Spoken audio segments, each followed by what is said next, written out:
Dengue بخار کی علامات اور احتیاطی تدابیر۔ سب سے خطرناک علامت کون سی ہے؟ کن لوگوں کو زیادہ خطرہ ہوتا ہے؟ ڈینگی بخار مچھروں سے پھیلنے والی عام بیماری ہے اور پاکستان کے مختلف حصوں میں بارشوں کے بعد اس کے کیسز میں اضافہ ہونے کا امکان ہے۔ اس بیماری میں تیز بخار کے ساتھ فلو جیسی علامات کا سامنا ہو سکتا ہے۔ البتہ زیادہ بیمار ہونے پر جریان خون اور موت کا خطرہ بڑھ جاتا ہے۔ محققین کی جانب سے ڈینگی ویکسین پر کام کیا جا رہا ہے مگر ابھی تک وہ تیار نہیں ہو سکی۔ تو جن علاقوں میں یہ بیماری عام ہے وہاں تحفظ کا بہترین طریقہ مچھروں سے بچنا ہے۔ مگر کوئی ڈینگی کا شکار ہو جائے تو اس کو کیسے علم ہوگا؟ تو اس کی علامات بھی جان لیں۔ بیماری کے آغاز پر زیادہ تر افراد میں علامات سامنے نہیں آتی ہیں۔ ڈینگی وائرس سے متاثر مچھر کے کاٹنے کے 4 سے 10 دن بعد جب مریض میں بیماری کی علامات ظاہر ہوتی ہیں تو اکثر افراد اسے دیگر بیماریوں جیسے فلو کا نتیجہ سمجھ لیتے ہیں۔ ڈینگی بخار کے ساتھ سر درد، مسلز، ہڈیوں یا جوڑوں میں تکلیف، متلی، قے، آنکھوں کے اندر تکلیف، غدود سوج جانا اور خارش جیسی علامات سامنے آ سکتی ہیں۔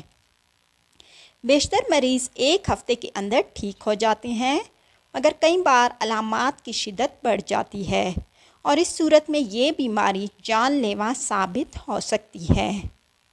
ڈینگی کی شدت اس وقت بڑھتی ہے جب شریانوں کو نقصان پہنچے اور ان سے خون کا رساؤ ہونے لگے، جبکہ خون کو جمنے میں مدد فراہم کرنے والے خلیات کی تعداد بہت زیادہ کم ہو جائے۔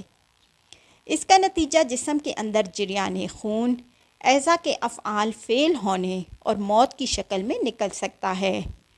ڈینگی کی سنگین شدت جان لیوا ہوتی ہے اور اس کی انتباہی علامات بخار اترنے کے 1 یا 2 روز بعد ظاہر ہو سکتی ہیں، جن میں پیٹ میں شدید درد، بار بار قے، ناک یا مسوڑھوں سے خون بہنا، پیشاب، قے میں خون، سانس لینے میں مشکل محسوس ہونا، سانس پھول جانا، تھکاوٹ اور چڑچڑاپن قابل ذکر ہیں۔ ڈاکٹر سے کب رجوع کریں؟ ڈینگی کی شدت بڑھ جائے تو موت کا خطرہ ہوتا ہے۔ ایسی صورت میں فوری طور پر طبی امداد کے لیے رجوع کیا جانا چاہیے، خاص طور پر اس وقت جب آپ کے ارد گرد ڈینگی کے کیسز سامنے آ رہے ہوں۔ تو بخار ہونے اور دیگر علامات نظر آنے پر ڈاکٹر سے رجوع کر کے ٹیسٹ کرانا چاہیے۔